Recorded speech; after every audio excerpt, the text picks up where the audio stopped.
Welcome! In the last video, we were working on making this whole landing page section. In this one, we are going to be working on making it responsive. So when I press F12 and I come here to the large laptop view, if I start squeezing it together, then the sizes change. And if I reach a certain threshold level, the layout changes as well. And the smallest viewport we are going to be using is this small mobile, and that's how it's going to look like. Alright, let's get started. Alright, so here in our CSS file, we're not gonna touch anything else, only our CSS file in this video. I decided to change the background color value of our whole body to this. And I also decided,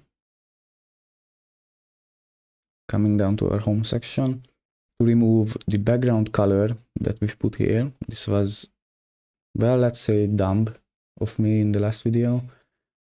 We remove the height and width settings because it worked in the unresponsive version, but this will not allow us to scroll during our mobile version view, so we have to remove this.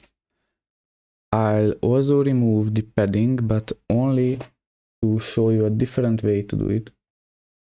So the padding, we still need padding. It's going to be 5 RAM units and another 5 RAM units. Not much has changed, in fact nothing, but you'll see why I did it this way. And the gap, I decided while testing with the responsivity to lower it to 100 pixels. And here comes the juicy part. I also decided to use the flex wrap functionality. So we are going to say flex wrap and wrap reverse, because by default we have a row, and that would mean, because our image is on the left side, that the image would be at the top if we change the layout to a column.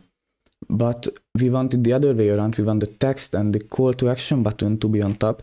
So we'll be using wrap reverse. We are also going to change the width of the home text. Instead of width, we are going to say max width. And this is going to be 30 RAM units.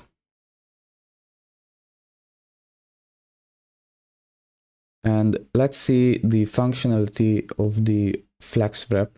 So if I come back and I now press F12,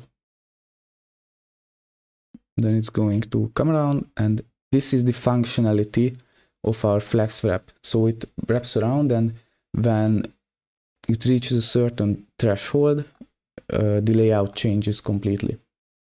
Okay. Now coming back to our code, we will need to set the image size.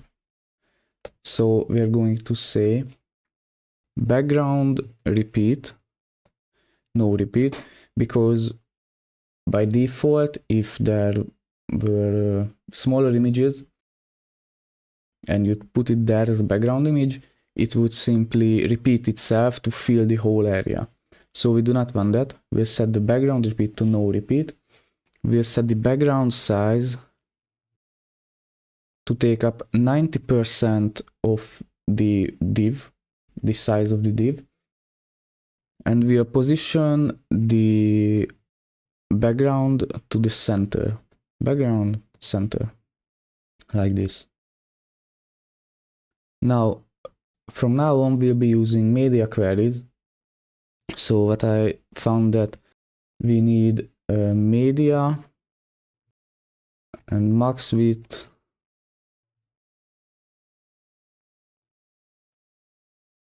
of 1000 and 1150 pixels. Inside this, we are going to modify the padding of our home. So the padding on the top and the bottom is going to be fixed, it's 5 RAM. But on the sides, for this one, it's going to be 2.5 RAM. and we lower the gap to 50 pixels. As for our home picture, we are going to lower the size of it, so the height is going to be 400 pixels and the width is going to be 250 pixels. Now we also need to set the sizes for our text. So by default, the home text div, the size of the div is going to be also lowered, so it's going to be 25 rem instead of 30. We'll be also saying that the h1 elements inside the home are going to be with the font size are going to be with a font size of 40 pixels. Now for the h2 elements inside the home, we are going to say let it be a font size of 27 pixels, and the p elements, so the paragraphs, are going to be with a font size of 16 pixels. That's it for this width. So whenever we pass 1150 pixels, this will apply immediately, along with this, of course, and we'll need 2 more queries to make this responsivity work. We'll say the media max width 600 pixels, so below 600 pixels the home should have another different padding. On the top and the bottom, as I said, it remains, but on the sides it's going to be lower, so 1.5 rem units. And our last media is going to be a max width of 374 pixels. Now inside this, the home should have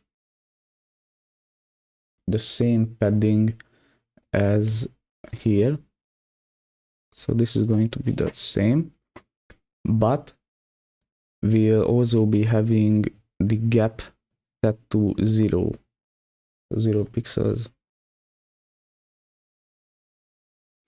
And then the text, so I'll just come up here and copy this.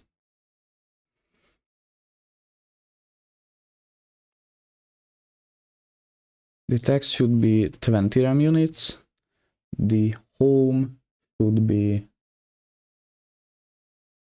the h1 element should be 35 pixels. This should be 25 pixels, and then 15 pixels. And just like this, we're done with our responsivity. If I come back here, refresh, and press F12, we'll start off in the large view. Yes, it changed. And then it wraps nicely, coming down, and on the smallest device we're coding for is the 320 pixels. Works perfectly. Here is our navbar. Alright, so that's it for this one. We've made our landing page responsive. In the next one, we'll be working on making our about section.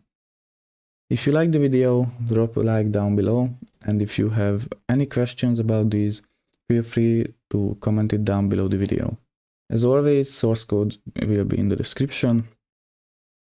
And with that being said, I see you in the next one.